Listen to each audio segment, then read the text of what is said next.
Assalamualaikum warahmatullahi wabarakatuh. Alhamdulillahi wa kafa, wassalatu wassalamu ala nabiyyinal mustafa wa ala alihi wa ashabihi ala sidqi wal wafa, amma ba'du. Qala Allahu ta'ala fi kitabihil karim, a'udzu billahi minasy syaithanir rajim. Bismillahirrahmanirrahim. Alladzina yunfikuna fis sarra'i wad dharra'i wal kadhiminal ghaidha wal 'afina 'anil nas wallahu yuhibbul muhsinin. Wa qala Rasulullah sallallahu alaihi wasallam, laisa syadid bisur'ah, innama syadid alladzi yamliku nafsahu 'indal ghadab. Al hadis au kama qala. Hadirin rahimakumullah, mengenai menahan amarah atau emosi yang biasa kita sering lupa untuk bisa menahannya. Ada sebuah kisah menarik dari sahabat Ali karramallahu wajhah. Ketika itu Rasulullah sallallahu alaihi wasallam memanggil seluruh sahabatnya, lalu bertanya, siapa yang akan berani berduel dengan pemuka kaum musyrikin yang bernama Amr bin Wa'ad al-Amiri? Para sahabat tidak ada yang mengacungkan tangan kecuali Sayyidina Ali karramallahu wajhah. Lalu Rasul pun mengucapkan kembali pertanyaan tadi, dan sama tidak ada yang mengacungkan tangan kecuali Sayyidina Ali karramallahu wajhah. Kenapa Rasulullah SAW tidak langsung mengiyakan permintaan sahabat Sayyidina Ali karramallahu wajhah? Karena ketika itu Sayyidina Ali umurnya masih muda, dikhawatirkan emosinya akan meledak-ledak ketika sedang berperang. Maka Rasulullah SAW pun memberikan izin untuk Ali berangkat untuk berperang. Ketika berperang, Sayyidina Ali pun sudah unggul, dan Sayyidina Ali langsung berduel dengan Amr bin Wa'ad al-Amiri sampai Amr ini terjatuh tersungkur, dan ketika itu akan ditebas. Ketika akan ditebas, Amr bin Wa'ad al-Amiri ini meludahi wajah Sayyidina Ali karramallahu wajhah. Lalu apa yang dilakukan Sayyidina Ali? Yang dilakukan Sayyidina Ali hanya terdiam, lalu dia pergi, tidak jadi membunuhnya. Sampai sahabat Ali ditanya, wahai Ali, kenapa kau tidak jadi membunuhnya? Karena ketika aku pertama kali membunuhnya, ingin membunuhnya, itu karena Allah. Akan tetapi ketika dia meludahi wajahku, maka niatku membunuh karena marahku kepadanya. Sikap teladan ini perlu kita contoh, karena dengan marah, akal pikiran kita akan tertutup. Kita akan mendapatkan madarat akibat tidak bisa menahan marah kita. Begitu berbahayanya marah, sampai suatu ketika Rasulullah SAW dalam sebuah hadis, Rasulullah SAW kedatangan seorang sahabat. Ketika itu sahabat tadi mengatakan, ya Rasul, berikanlah aku syafaat. Lalu kata Rasul, la taghdab, jangan marah. Lalu sahabat tadi berkata lagi, wahai Rasul, apa lagi nasihatnya? La taghdab, jangan marah. Lalu sahabat tadi berkata, la, ya Rasul, apa lagi nasihatnya? Kata Rasul, la taghdab, jangan marah. Rasulullah mengurang kata-kata la taghdab sampai 3 kali, karena Rasulullah tahu bahwa sahabat tadi adalah sahabat yang memiliki sikap temperamental, mudah marah. Maka Rasul mengatakan, la taghdab, la taghdab, jangan marah, jangan marah. Sebagian ulama mengatakan bahwa marah itu diciptakan Allah dari api. Api yang membara. Sehingga ketika seseorang marah, api tersebut akan berkobar. Ya. Ketika seseorang sedang emosi, maka darah di pipinya dan di wajahnya akan memerah. Kulit-kulit di luarnya akan menampakkan kemarahan. Bahkan ketika seseorang sedang emosi, kemudian dia bisa meredamnya lagi, kemudian emosi lagi meletup, kemudian diredamkan lagi, maka kulit itu akan terlihat kuning lalu memerah.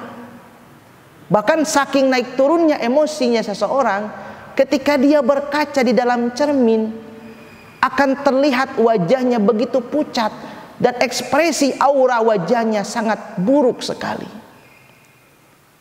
Itulah efek lahiriah dari marah. Belum lagi efek batiniah, ketika seseorang tidak bisa meredam amarahnya, maka akan timbul iri hati, dengki, bahkan dia merasa kecewa terhadap sesuatu yang tidak dia dapatkan. Hadirin rahimakumullah, mengapa ketika kita berdoa di sepertiga malam disebut munajat? Karena munajat adalah berbisik-bisik. Ketika kita berbisik-bisik, kita akan merasa lebih intens, lebih dekat kepada Allah. Beda ketika orang sedang marah, nadanya tinggi, wajahnya memerah, bahkan suaranya pun ketika yang dimarah itu berjarak 1 meter, seolah-olah dia berbicara terhadap seseorang yang berjarak 100 meter. Hal ini menunjukkan bahwa ketika dalam keadaan marah, kita akan merugikan diri kita sendiri, merugikan orang lain, bahkan merugikan lingkungan sekitar kita. Maka Rasulullah SAW pernah bersabda, "Laisa syadid bisur'ah, innama syadid alladzi yamliku nafsahu 'indal ghadab." Bukanlah orang yang kuat, orang yang pandai bergulat, tetapi orang yang kuat adalah orang yang bisa menahan amarahnya ketika dia marah. Dari situ sudah kelihatan bahwasanya orang yang kuat itu bukan orang yang memiliki fisik yang kuat, badan besar seperti Adera, bukan, tetapi yang bisa mengendalikan amarahnya. Maka ada beberapa alasan yang menyebabkan orang marah. Yang pertama, dia merasa takut atau dia merasa cemas. Kemudian dia memiliki masa lalu yang traumatis. Kemudian juga dia merasa ketika apa yang diinginkannya tidak tercapai. Kemudian juga alasannya adalah kebiasaan buruk karena memang dia mudah marah.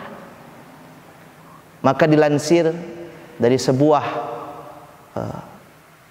berita Time Magazine, ya, seorang ilmuwan mengatakan di Amerika Serikat bahwa ketika kita sedang merasa lapar, ya, ketika kita merasa lapar, maka orang itu akan cemas dan stres, dan itulah yang mengakibatkan dia gampang marah. Maka ketika kita melaksanakan ibadah saum, ibadah Ramadan, berpuasa, kurang lebih kita menahan lapar 12 jam lamanya, maka wajar ketika kita berpuasa kita akan mudah marah, karena adrenalin kortisol kita yang biasanya menahan emosi dilepaskan. Kemudian juga fungsi-fungsi otak kita kekurangan glukosa, sehingga ketika kekurangan glukosa maka orang tersebut akan mudah marah. Maka terbayang 12 jam lamanya kita tidak makan dan minum. Maka wajar ketika kita berpuasa emosi kita sempat untuk memuncak. Hadirin rahimakumullah, ketika kita bisa mengendalikan amarah, ada beberapa tips dari Rasulullah SAW. Yang pertama adalah ketika kita marah, ketika kita akan marah, kita dalam keadaan marah, maka yang pertama kita lakukan adalah kita yang membaca ta'awud.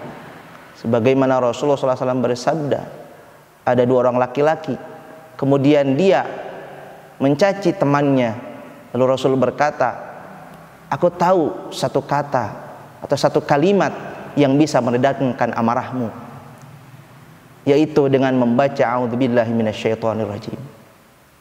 Kemudian yang kedua yaitu berwudu, karena amarah itu berasal dari setan, dan setan itu berasal dari api, dan api itu bisa diredam oleh air. Maka silakan ketika kita marah berwudulah. Kemudian yang ketiga, duduk. Ketika kita posisi sedang marah berdiri, maka duduklah. Kemudian yang keempat adalah diam. Ketika kita marah, maka diamlah.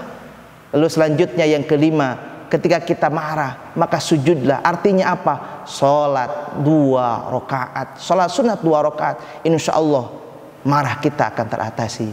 Kemudian yang terakhir, firman Allah, alladzina yunfikuna fis sarra'i wad dharra'i wal kadhiminal ghaid. Salah satu ciri orang yang bertakwa adalah wal kadhiminal ghaid, orang yang bisa menahan amarahnya.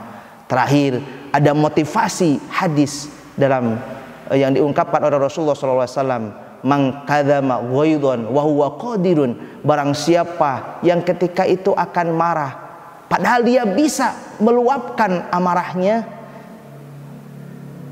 illa ayyun fidahu, kemudian dia menahannya, maka dia akan dipanggil oleh Allah Subhanahu wa taala kelak di yaumil qiyamah, di hadapan semua makhluk.